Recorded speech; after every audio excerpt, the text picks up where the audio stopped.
నమస్తే. మీ పేరు? మోహన్. ఓకే, ఈసారి ఏ గవర్నమెంట్ ఫామ్ ఇద్దాం? కాంగ్రెస్. ఎందుకన్నా అట్లా? ఇప్పుడు మొత్తం అటే ఉంది ఓట్ బ్యాంక్ అనేది. గతంలో పరిపాలన ఎలా అనిపించింది అన్న మీకు బీఆర్ఎస్ పార్టీది? పర్లేదు లేకనే ఇక జాబులకి కానీ అయ్యే కొద్దిగా ఇవ్వలేదని స్టూడెంట్లు ఇబ్బంది అవుతుంది ఇక దానివల్ల. సో కాంగ్రెస్ వస్తే మరి మారిద్ది అనుకుంటున్నారా మీరు? మారుతుంది, ఎందుకంటే ఇప్పుడు ఇది రెండోసారి ఇక టీఆర్ఎస్ గవర్నమెంట్ వచ్చింది. ఈసారి కొద్దిగా వేరే గవర్నమెంట్ మారితే బాగుంటుందండి. ఈసారి గవర్నమెంట్ చేంజ్ చేయాలనుకుంటున్నా. ఓకే అన్న, మరి బీజేపీ పరిస్థితి ఎలా ఉంది? బీజేపీ ఏం లేదు ఇక్కడ, ఓట్ బ్యాంకే లేదు. మరి జనసేనతో పొత్తేసుకొని వస్తుంది కదా. జనసేనతో వచ్చినా కష్టమే. పైన గవర్నమెంట్ ఫామ్ చేస్తా అంటారా? అవకాశాలు ఉన్నాయా? లేదు లేదు. మరి కేసీఆర్ గారు ఫామ్ చేసే అవకాశాలు ఉన్నాయంట మళ్ళీ? అంటే కేసీఆర్ గారు మళ్ళీ గవర్నమెంట్ ఫామ్ చేసే అవకాశాలు ఉన్నాయా? కష్టమే కష్టమే అంటారు. ఓకే అన్న, మీ నియోజకవర్గంలో ఏ అభ్యర్థికి వెళ్తారు అనుకుంటున్నారు మీరు? ఇక్కడైతే కాంగ్రెస్ అభ్యర్థికి వెళ్తారు అనుకుంటున్నారు. ఓకే అన్న, మీ ఓటు ఎవరికన్నా? మాది కాంగ్రెస్. ఓకే, థ్యాంక్ యూ అన్న. నమస్తే అన్న. చెప్పండి. మీ పేరు? నాగరాజు. ఓకే, ఈసారి ఏ గవర్నమెంట్ ఫామ్ అవుతుంది అనుకుంటారు? ఈసారి వచ్చేసి కాంగ్రెస్ ఫామ్ అవుతుందని మేము అనుకుంటాను. అందరి దృష్టిలో కూడా అదే ఉంది ఈసారి. ఎందుకన్నా అట్లా? ఎందుకంటే ఇప్పుడు ఉన్న గవర్నమెంట్ చేసిన పనులకి, అంతకుముందు ఉన్న కాంగ్రెస్ చేసిన పాలనకి కొద్దిగా తేడా. అది మళ్ళీ ఫామ్లోకి వస్తే దాని పరిపాలన ఎట్లా ఉంటుందని కొద్దిగా చూడాలన్నా. ఓకే అన్న, గతంలో కేసీఆర్ గారు ఇచ్చిన పథకాలు ఏమైనా అందినాయన్నా? ఉన్నాయి. ఉన్నాయా? ఉన్నాయి. ఓకే అన్న, మనకి బీజేపీ పార్టీ ఎలా ఉందన్న మన తెలంగాణలో? బీజేపీ అంటే ఇక్కడైతే అంత ఇంప్రూవ్ అయితే లేదు, తర్వాత మారితే మారొచ్చు, దాంట్లో ఏం లేదు.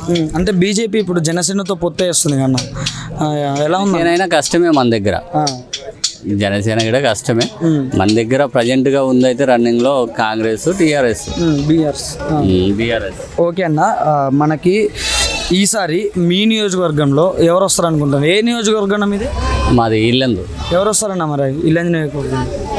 ఇల్లందు నుండి వెళ్ళి ఇప్పటివరకు ప్రజెంట్లో నాకు తెలిసిన ఎన్నికల నుండి వెళ్ళి ఇప్పటివరకు అయితే కాంగ్రెసే ఎమ్మెల్యేగా రావడం, మళ్ళీ వాళ్ళు టీఆర్ఎస్లోకి పోవడం జరుగుతుంది. ఇప్పుడు కూడా అదే కాంగ్రెస్ వస్తుంది. ఓకే అన్న, థ్యాంక్ యూ అన్న. నమస్తే. మీ పేరు? సత్యం. ఇల్లం సత్యం. ఓకే, ఈసారి ఏ గవర్నమెంట్ ఫామ్ అయింది?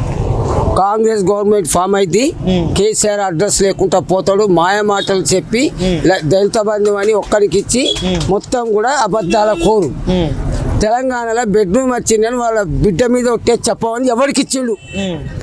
కోటర్స్ ఎవరికి ఇచ్చిండు? వాడు వాళ్ళ అనుచరులకు ఇచ్చిండు. వాడే ఓటేస్తాడు.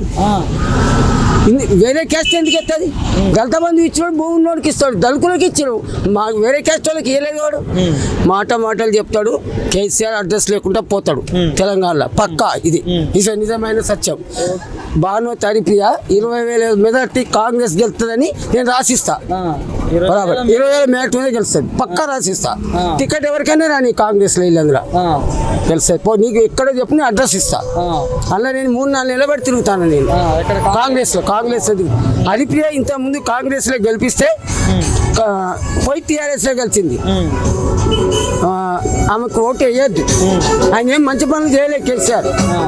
ఏం చేసింది? ఏం చేయలేదు. అది నా మళ్ళీ ఇప్పుడు కాంగ్రెస్ వస్తా అనుకుంటున్నావా? బరాబర్ వస్తాయి కాంగ్రెస్, బరాబర్. ఈ రెండు అడ్రస్ ఉండే, బీజేపీ, టీఆర్ఎస్ అడ్రస్ ఉండేది పక్కా. ఓకే, థ్యాంక్ యూ అన్న. Thank you. నమస్తే అన్న. నమస్తే. మీ పేరు? నా పేరు వీరన్న. వీరన్న గారు, ఈసారి మన తెలంగాణలో ఏ గవర్నమెంట్ ఫామ్ అయింది అనుకుంటున్నారు? తెలంగాణలో కాంగ్రెస్ గవర్నమెంట్ ఫామ్ కావాలని కోరుకుంటాను. ఎందుకన్నట్లు? ఎందుకంటే టీఆర్ఎస్ ప్రభుత్వం వచ్చిన కాంచి ప్రజలకు చేసిన న్యాయం ఏం లేదు. వాళ్ళు డబుల్ బెడ్రూమ్ అన్నారు, ఆ డబుల్ బెడ్రూమ్ మొత్తం అన్ని కురుస్తానే ఎక్కడికక్కడ పాడైపోయి ఉన్నాయి. దళితులకు బంద్ అన్నారు, పూర్తిస్థాయి వాళ్ళ బంధు రాలేదు.